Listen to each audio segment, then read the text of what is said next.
Most of you don't know that coronavirus as a model of a pathogen was isolated in 1965. Coronavirus was identified in 1965 as one of the first infectious replicatable viral models that could be used to modify a series of other experiences of the human condition. It was isolated once upon a time associated with the common cold. But what's particularly interesting about its isolation in 1965 was that it was immediately identified as a pathogen that could be used and modified for a whole host of reasons. And you heard me correctly, that was 1965. And by the way, these slides are public domain. You're welcome to look at every single reference. Every comment that I made is based on published material, so do make sure that you look at those references. But in 1966, the very first COV coronavirus model was used as a transatlantic biological experiment in human manipulation. And you heard the date, 1966. I hope you're getting the point of what I'm saying. This is not an overnight thing. This is actually something that's been long in the making.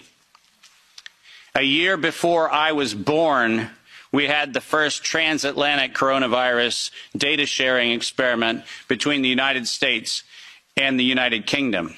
And in 1967, the year I was born, we did the first human trials on inoculating people with modified coronavirus.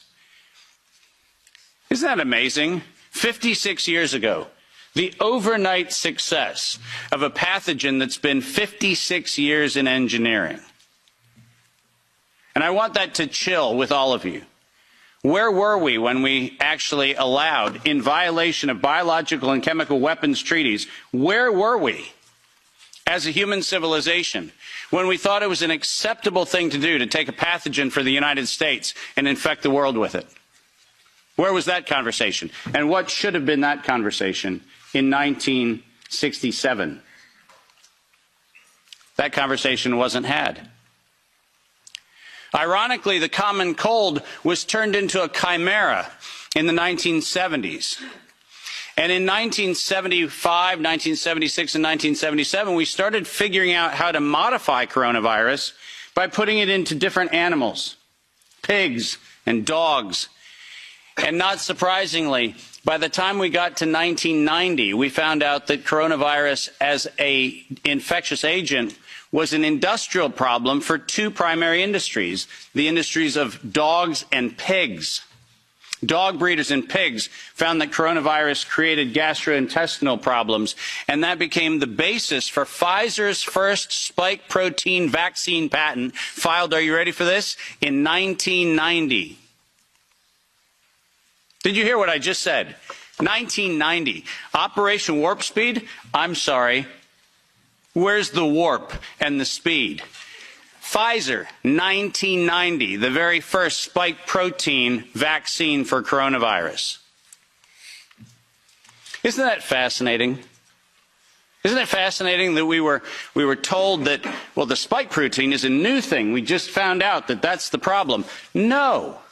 As a matter of fact, we didn't just find out it was not just now the problem. We found that out in 1990 and filed the first patents on vaccines in 1990 for the spike protein of coronavirus. And who would have thought? Pfizer. Clearly the innocent organization that does nothing but promote human health. Clearly Pfizer. The organization that has not bought the votes in this chamber and in every chamber of every government around the world.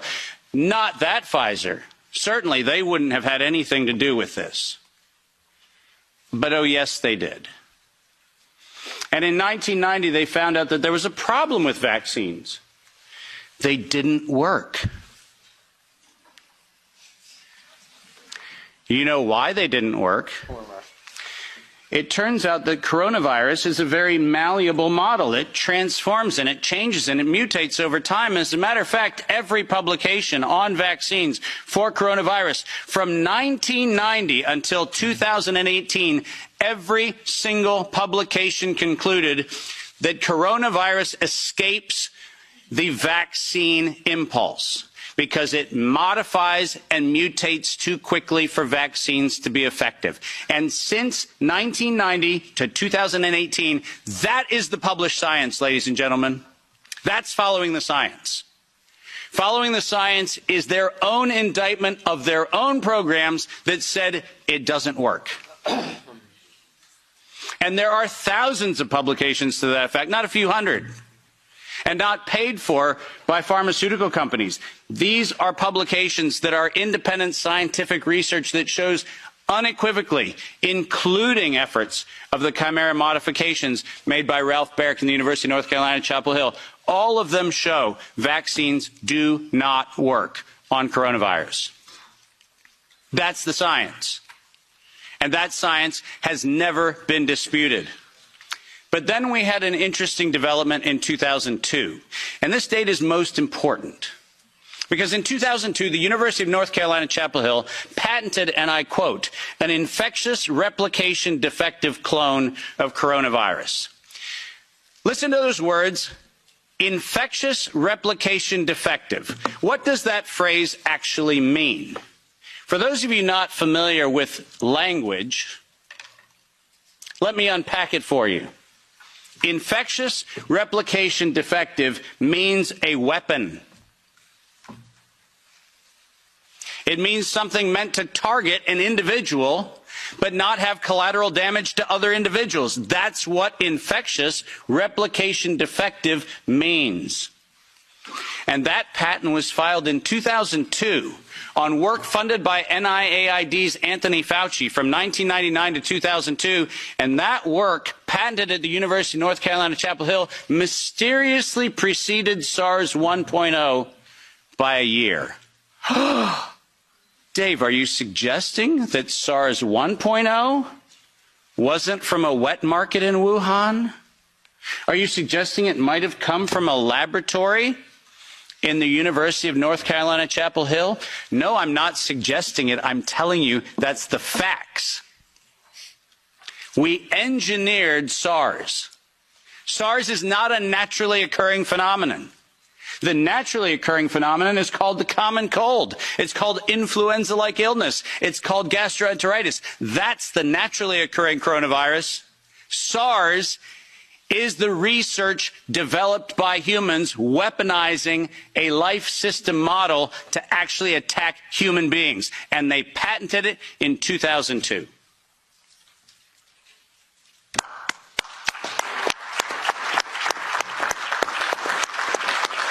And in 2003,